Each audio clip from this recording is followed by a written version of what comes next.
a blunt of What's chain. up? What that Hey, real it's your boy life, Blasa man? Blace. What that real life, I'm man? Is you listening to a out there doing podcast. something? Is you Definitely handling your R&R show. thing? Yeah, What that dude. real life, man? What that real life, man? Let's compile in the lack and puff about a blunt of chain. What that real life, man? What that real life, man? What is you out there doing something? Is you handling your thing?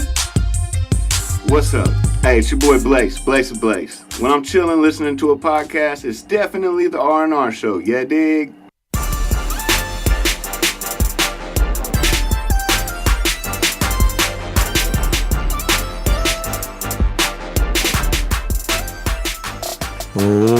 Welcome to another show.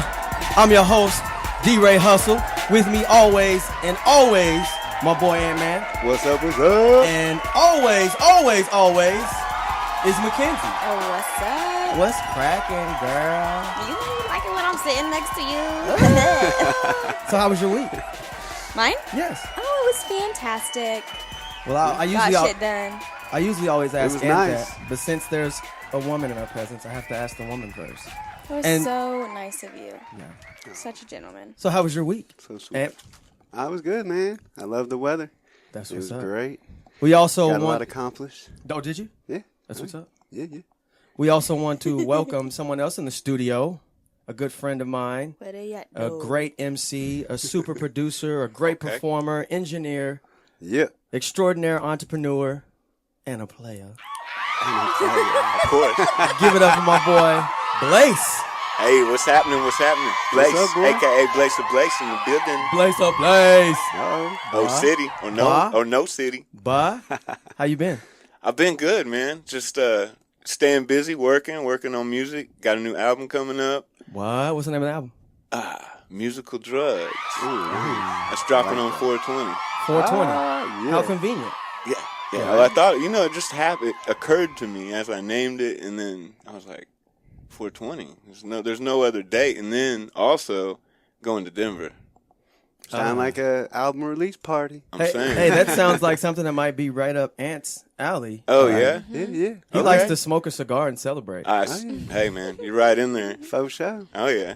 Rastified, for Yeah. sure. Well, we're going to go ahead and take a quick break and pay some bills and come right back in our show. It's the R&R. Is real. It's really real. Oklahoma Humanities Brain Box podcast uses the humanities to take listeners on a deep dive into the issues affecting American society and culture. Join some of Oklahoma's most interesting and knowledgeable humanities scholars to explore how history, literature, ethics, philosophy, and other humanities fields inform our understanding of current events and the human experience. And to find the Brain Box podcast, simply search Brain Box Podcast on iTunes, Podbean, Google Play, and any other podcasting library. If you have any ideas or comments rattling around in your noggin, email us at brainbox@okhumanities.org. Is your roof leaking? Do you have water dripping off your ceiling? Do your friends not want to come to your house because every time they come over, they need a bucket? Well, call our friends over at First Quality Roofing and Construction. They do all residential and commercial work. Their phone number is 405-520-5259. And if you say you heard this from the R&R show, receive a 5% discount. And we're back. What's up? Man, we're going to go ahead and jump right into our Thunder segment. Take it away, man. So we had a nice week, man. We've been winning a lot of games. That's what's up. Nice little win streak. We played the Sacramento Kings. We beat them 106-101. Russell had a nice triple-double, 17 points, 10 boards, 11 assists. Westbrook. Paul George had a nice Mr. little Triple-double. game. Yeah, he is, man. And he's been on a little roll. He's been on a streak for sure. It's his 100th. Yeah. Is it really? Yeah. That's his 100th career. Wow. He He real. killing it. He's really already up there like third or fourth all time or something. Can I Like, admit he's up there. something? He's Yeah, going yeah. for it. I have to admit something. What's up? What's up? So I had to ask last week what a triple-double was. Did you? Yeah. But now you know, right? Can't you have like a triple-triple? No. It's Three basically things in double digits. double digits of stats, like points, Then it's a quadruple-double. rebounds, and assists. Now, if you had like You four, can have 4. You could have a quadruple double. Now, if It's happened like Once. maybe like a couple times ever. Yeah, like I think Kareem Abdul-Jabbar had it one time. Wow, And that was it. Hakeem Elijah won, because you got to be Wow. like, you got to get blocks or steals. Mm-hmm. You know, as like the fourth one, because everybody can get the points, rebounds, and assists. You know, that's the Yeah, typical. and when you said those names, I was already kind of thinking so. Yeah. So, but yeah, I mean, Russell, he been killing it. So we took down Sacramento. The next game we had was against the Hawks. That was on the road. That was a big game for us to win. We won 119-107. Russell, another big game for him. 32 points, 12 boards, 12 assists. He needs to average 12 boards and 10 assists, I think, the rest of the way to average a triple-double for the rest of the season. So, and man, he's been on fire with it. We had some help from Carmelo and Paul George, of course, that game. The bench played really good against Atlanta. I think we scored like 35 or 40 off the bench. That's what we need. So, yeah, they've been huge for us. So then after that, we played the Clippers, keeping the winning streak going. Right. We beat them 121-113. That was back here at home. And let's see. Looks like Corey Brewer had a nice game that game. 22 points. I'm telling y'all. 3 assists. He's been key. He's been Key. huge. Like, since we picked him up, I think we've won 7 or 8 games, like out of like 9 or 10. You know, I mean, we've been winning a bunch of them. So yeah, he's been crucial. Of course, Russell had another triple-double that game. He's on a streak now, I think, with the game today against the Raptors that we beat them 132-125. His 37 points, 14 assists, 13 boards today was his 5th straight triple-double. Wow. So, I mean, he just... Hog. Yeah. And that It's was our real. 6th straight win. It's I mean, real. so every time he, get that triple-double, we winning. Yes, and that's it what we is. got to have right now, because it's getting there to the end of the season. Yes. And I think there's only like 7 or 8 games left. And we're like right there in the 4th spot of the playoffs. So we need to be in the 3 or 4 at the end of the definitely. year. So this winning streak's helping. We just got to keep it going. And if we can just win like, the next few and, keep that 3rd or 4th spot, we'll be right for the playoffs. Then we'll get Golden State or Houston that 2nd round. Oh, And man. hopefully it's Golden State, because we want to beat them boys. Yes, we do. Yeah. We want to They put take it on them that out. nappy head BB Yeah. King son looking ass. Oh, standing Yeah. around looking ass. Right? Look like a gas station attendant ass. I'm still hot about that. You really are working on your Fuck roasting. KD. I'm what? You're really working on your roasting. Yeah, I'm trying to get ready. Yeah. Right? It's like I'm doing push-ups every night, except I'm ragging on people. You feel me? Keeping it going. Keeping it real. Keeping Hey, it as long real. as they got it coming, man. Give it to them. Yeah. Yeah, Oh, yeah. We got them. He's wide open, just like his barber seat. that's real. Go on, get in there, Blaze, and get him. Right? Get him. Get him. Yeah. My bad. Well, we're going to go ahead and take a quick break and pay some more bills. We'll be right back with the R&R show. It's real. It's really real. Hey, this is your boy Frog. I'm here with Chris, Justin, and Philip, and we host Turn on the Game, the podcast. The show consists of 4 men commentating on the sports world. It's strictly opinion show. It's as if you were sitting on the couch watching the game with your boys. And you can follow us on Twitter at @TurnOnThe_game. You can hit us up on our Facebook page at @TurnOnTheGame. And you can even follow us on Instagram at @TurnOnTheGame. Or you can listen to us on Podbean, iTunes, Google Play, Stitcher by searching Turn on the Game. You can email us at turnonthegame4@gmail.com. Turn on the Game is sponsored by Blacken Studios, Oklahoma City's premier podcasting studio. Turn on. Hustle Media.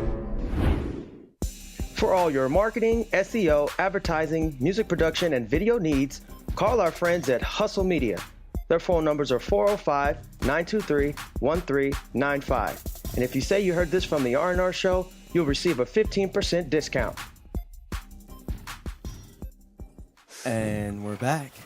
What's up? Go ahead and roll into this horse racing segment with our very own Raywood Farms owner and operator. Go ahead and give it to him, Matt. Well, it hadn't been a whole lot going on out there. We just been breeding some horses. No new babies yet. How's Donkey? Donkey doing good. We need to do a commercial with Donkey. I mean, I think it would be really classic if we did kind of like the whole Yeah. Shrek and Eddie Murphy thing. Yeah. You know what I mean? Oh, wow. Yeah. Yeah. That would be awesome. Yeah. Use his mouth. I got a pretty dope Shrek one. Oh. Let's hear it. Well, no, Let's I'm hear not gonna it. preview that right Let's now. just let's just I get ain't a gonna little. preview it right now. We can't get a taste of it? I ain't gonna preview it right now. He's got no warm up time. Yeah, boy, y'all can't be throwing me on the spot like that. I mean, I'm a star, but damn. Oh God, here we But go with damn. the star. No, sometimes you got to hit those impressions a couple times before you really lock it in. Yeah. Like I can do Donald Duck, but it takes me like 5-6 times. I can do an Asian. Let's hear it. Let's hear it. Oh, honey. Do you need me to go get your nail done, honey? Oh, honey, do you have the boyfriend, honey? I need to do your nail. That's why you don't have a girlfriend come to you at night and do the nasty thing to you. Get them nail clean. Get them nail trimmed. Oh, honey. You don't get no licky on the sticky, honey. No. Not for the, right? Not for the D-Ray hustle. That's pretty authentic. Mm. For a second there, I was gonna wait for you to come and massage my feet. I ain't touching your feet. I don't know where your feet It was been. authentic though. It took us somewhere. I was in a nail shop somewhere, right? With some old beady ass, mean ass old Asian lady. Better yet, I was in the store buying something. Hurry up and buy it. Take too long. So how's Dustin? Oh man, oh he doing good. He been doing his thing. Yeah, we need to get Dustin up here one of these days. I know. I've been trying to get him up here. He but, don't want to man, come up here, do he? Why? He's so funny. Well, I It's think hard to get him out of there. I Yeah, don't know. he's kind of He's such a hustler. he's in his he's dedicated. He's got some dedication, some real dedication. He's got some dedication.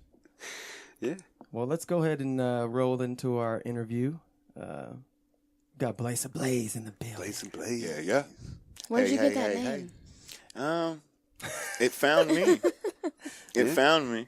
Like, people started calling me Blaze for some reason. Blaze. It was Token Maybe Blaze. because you've been smoking so much? No, it was Token Blaze. And my freestyles, I would blaze people. Like, they would Oh, be there like, you go. oh, Yeah, yeah. yeah. And then I'd just set them to blaze. Oh. But not much of a freestyler anymore. But Liar. Thought I'd throw that in there. Okay, but the name. So, my name's Asa, and then everyone calls me Ace. And then some people call me Asa Ace. Like, it just happened. Yeah. And then so people would call me Blaze, and then a couple people could end up calling me Blasa Blace, and then it just stuck. But now I've actually taken it down to just Blaze. Okay. You know, you're a musician or a rapper, you turn 30, you take off half your name. Like Puffy. You got to change your name a few times. You boss up. You boss up. Right. Yeah. Hey, but Blasa Blace is famous. That name holds some weight, more than Blaze. There you But, go. you know, I can't look at the past. I can't dwell in the past. So, man, I'm pushing forward with this Blaze thing. That's what's up. So when, how old were you when you first got an inspiration or you got the bug and knew that this is something that you wanted to do?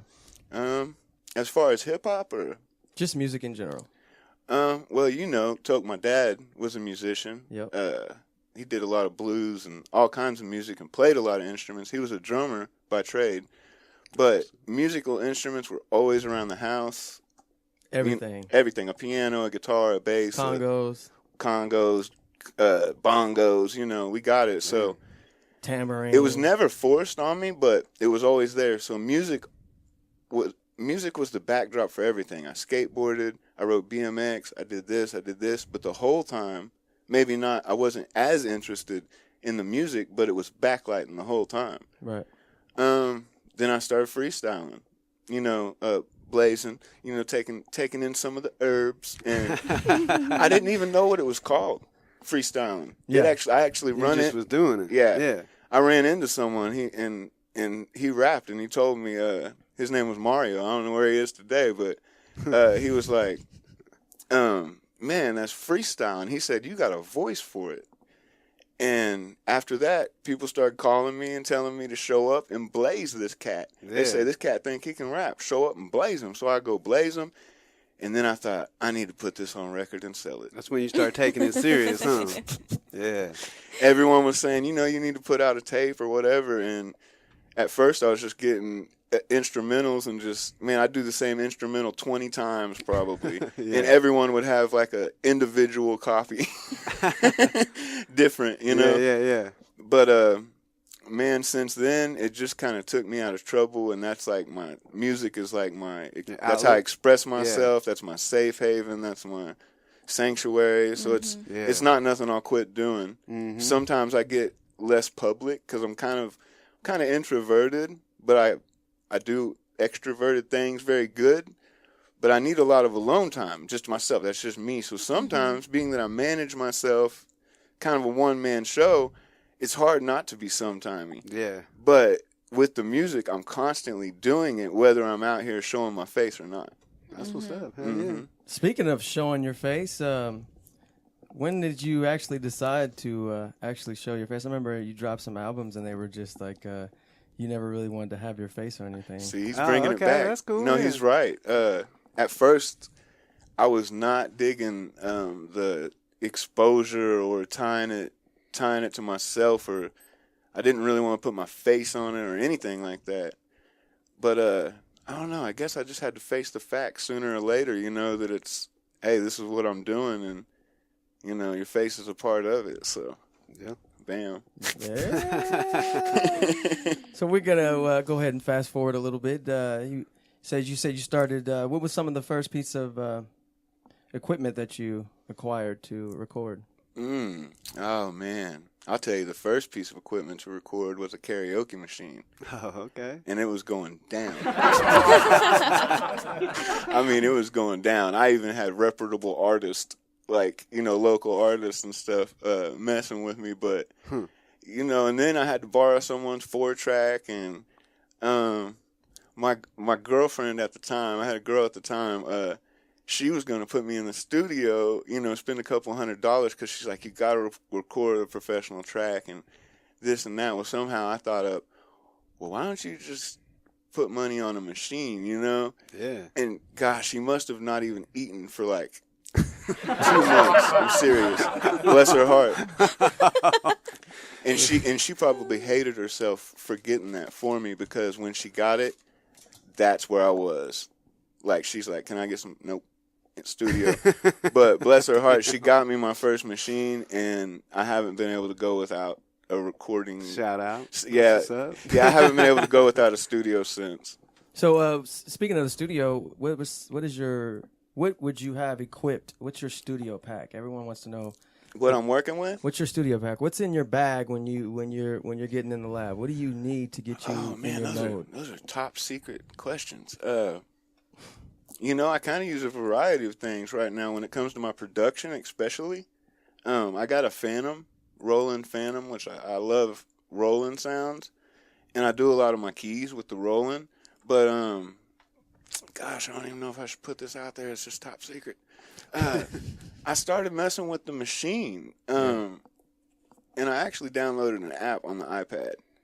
And about like 3 or 4 tracks, I've actually used the drums on the iPad. It goes hard. Yeah, it has all the expansions and everything. But here lately, that's kind of like thrown me for a loop, just how far the technology is that, you know, on your iPad you can get professional quality recordings. Yeah, and it's So not. you use GarageBand? No. I work on a workstation though. I still work on a Tascam 32 track. You know, I'm kind of unconformative when it comes to the way I do things. I don't, you know, everyone tries to push me to record on this or that, but I've came all the way with Tascam, and they've been with me the whole way. And now they connect to everything. They connect to your Logic or to your Pro Tools or anything you're running, so no one can gripe about it anymore. Well, so you don't have to worry about your secret getting out, because most of the people don't even know what you're talking about right now. It's all Japanese to them. It's all Japanese to them. So, yeah. So, what do you? When I say what's in your pack, like, what is it that gets you in? Do you have a drink? Do you have a cigarette? Do you have? Oh man, man. No, you got to have that boy on you. Yeah, but it's more the herbal necessities, man. If there's no herbal necessities, I'm not recording anything. Straight period. Like, but I always have herbs, so gotta blaze one up. Yeah. If there's no herb, I've been out of town. not knowing where to get it. Whole studio sitting there, nothing's happening. Damn. Nothing. Also, I like to have a drink every once in a while. I might slow down every once in a while. I'll tell you, with inspiration, though, I'm going to give y'all something on this. Inspiration can happen all at once. Yep. Dig that.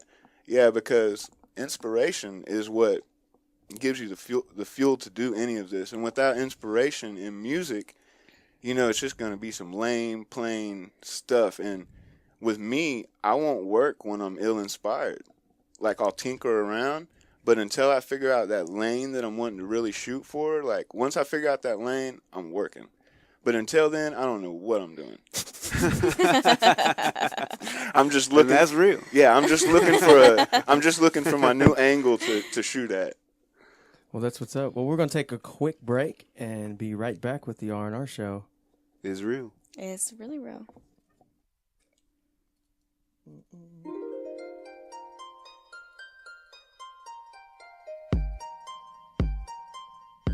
Thank you for downloading this episode. If you're on iTunes, Stitcher, Podbean, Google Play Music, or whatever podcasting library you're listening to this show on, please rate and review. Those reviews and ratings help us tremendously. We thank you. And we're back. What's up? Yeah, I was going to, I know we always got to try to bring a little light in the subject. I was going to have you tell them about a particular, one of our adventures. Sure. Oh, yeah. I mean, we get to hear a story. Oh, man. I'm a good storyteller. we got a quite a bit of stories to tell. But I was going to have you open up with the time that I came to record with you. And oh, my gosh, if I know where you're going with this. That time? Yeah, that time. Oh, man. That's when I first started messing with you, man, really in this music stuff, and I really got a kick out of you, just your personality and stuff.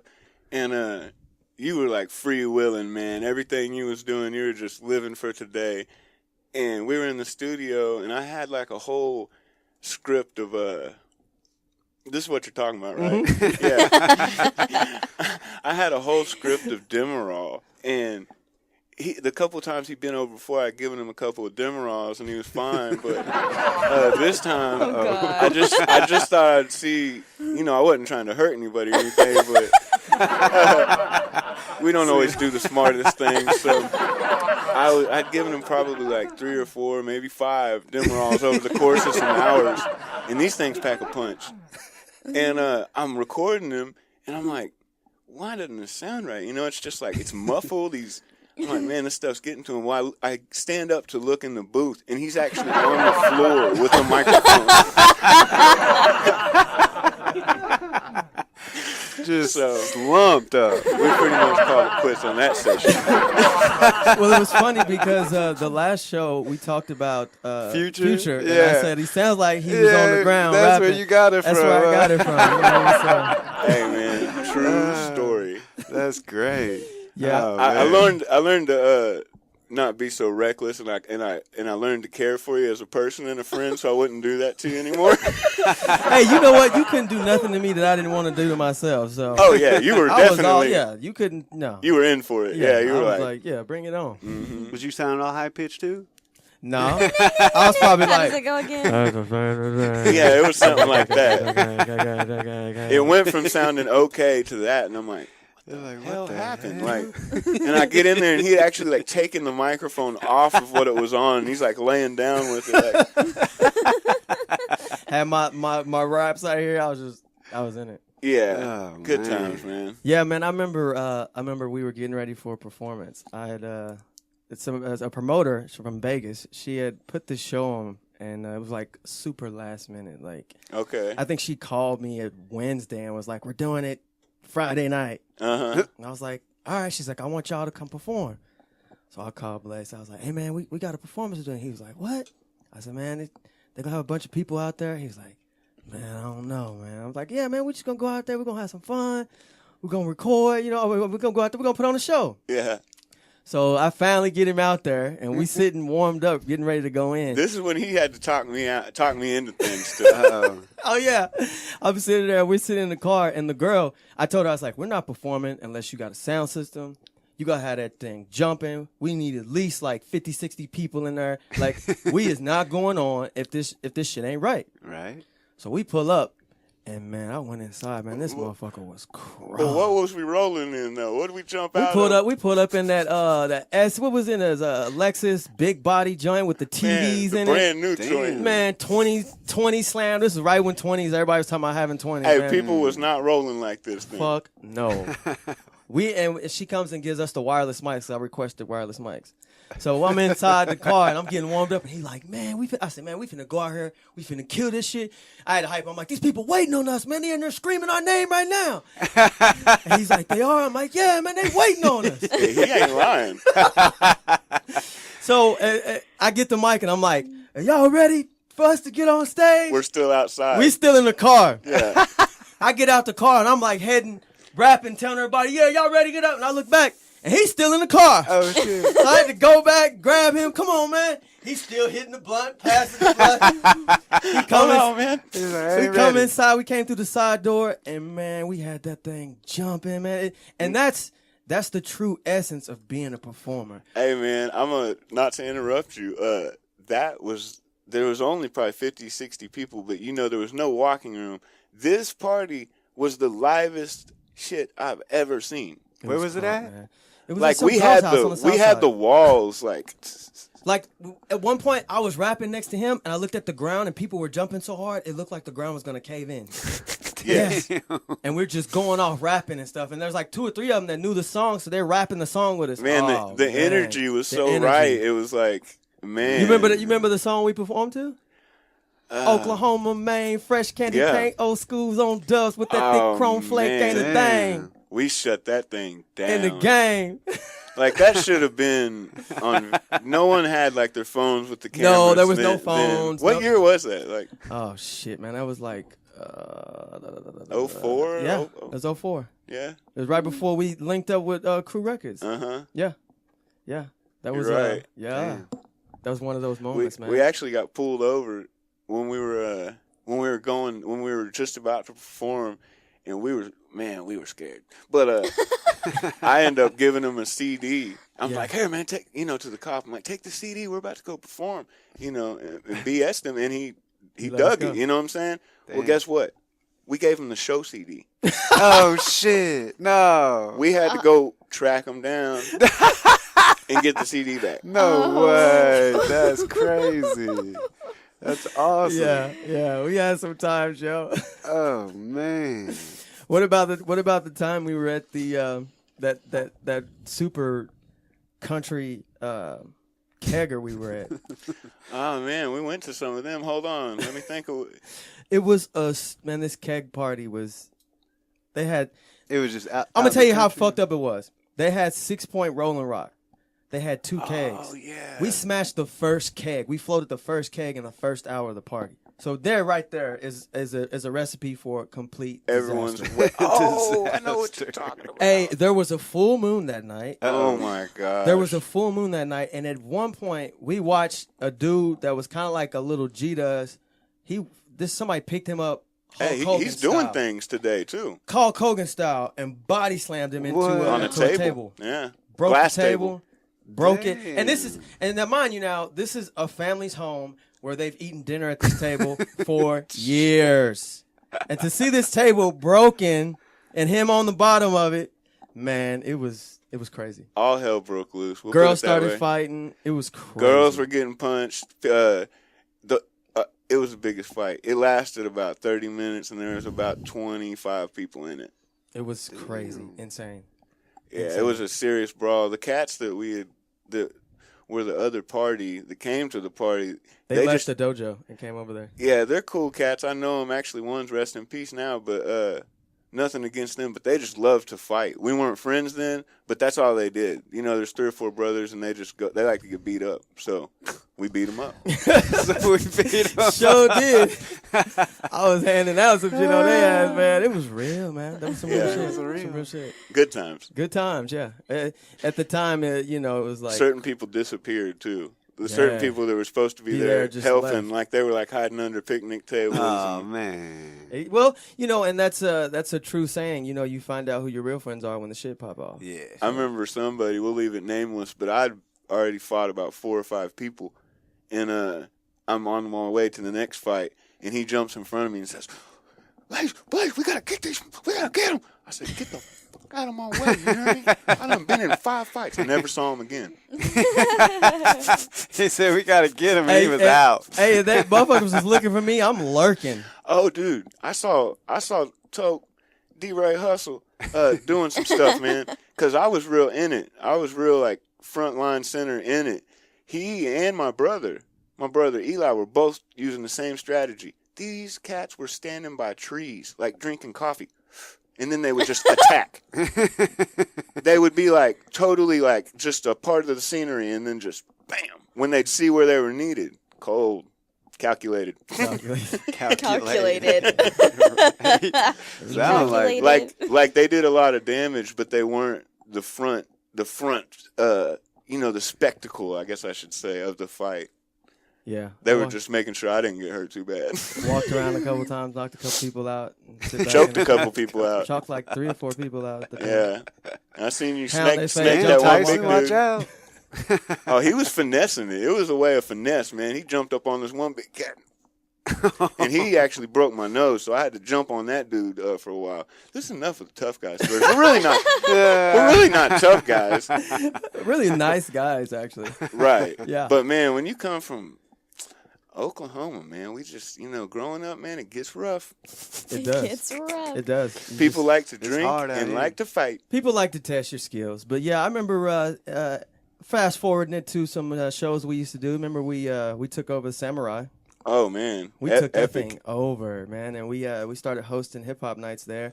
And this is before anybody was doing any hip hop in Oklahoma City. Oh, that was that's pretty like that's a time for the city right there. That, you know, all the local cats that have been doing music are like, oh man, they're starting to open up, you know, venues to us. So everyone, you know, before that, people couldn't just do hip hop shows in the city, even though everyone's rapping. No one had really done it. No. And people were scared too. Even the rappers that were out before us that had, you know, notability and credible and stuff, they didn't do it. They weren't doing the shows. So we started doing that. And we took over the Samurai Sake House, man, which was a legendary spot. Yes. All kinds of people performed there. And that guy, he fell in love with me. Oh, yeah. We called him Mr. Miyagi. Mr. Miyagi. And couldn't nobody else call him that. You know what I'm saying? Everybody else had to call him Mr. Okira. But I call him Mr. Miyagi. And, man, it got to a point where he used to cook for me. I'd go up there, and he's like, sit down. And he'd break out he had this long grill, and he'd start cutting up the onions. Mm-hmm. And he'd cut the rice, and flip it, and he'd hand me a bowl, and he'd feed me. Yeah, man. Dude was an incredible guy. He was a heavy martial artist. Mm-hmm. But yeah, people still bring that up to this day, man. I actually just ran into Mannequin not too long ago, and he was like, man, remember back at the Samurai and stuff? And I'm like, man, we touched down. Yeah, J. Poe now, he used to be a big hitter from there. He's on the radio station. And I remember Nemesis was over there. Yep. Culture Shock. Yeah, Duo and them. Waikita P. What? Yeah. What? What? Yeah. Y'all know him. Wonder where he been. Y'all know that cat now. He real. Yeah. Man, there was people in there, man. A lot of people that were in there that day are really doing stuff this day. Yeah, that's real. Well, we sure appreciate you coming out. And, most definitely. You want to tell everybody where they can go and get your new Sure, stuff? Man. You know, the new project, Musical Drugs, that's drugs with a Z on the end of it. You can find that. That'll drop 4/20, so it'll be on Spotify, iTunes, Apple Music, etc., all digital platforms. Cool. You can follow me on my social media at I'm Blace, IMBLACE, and that's what's up. I appreciate y'all, man. That's what's had up. a good time. Yes, We're gonna have to get him back in. Oh yeah, I got too many stories. But hey, we didn't even crack the surface. We did. Right? We didn't even crack I the can surface. tell. But I Yeah. sure appreciate you coming out and Most definitely. And you did a really good job today. Thank you. Mackenzie, sir. you always bring that flavor, and we sure appreciate you. Y'all did great. And we'll see y'all next week. We out. Yes, we will.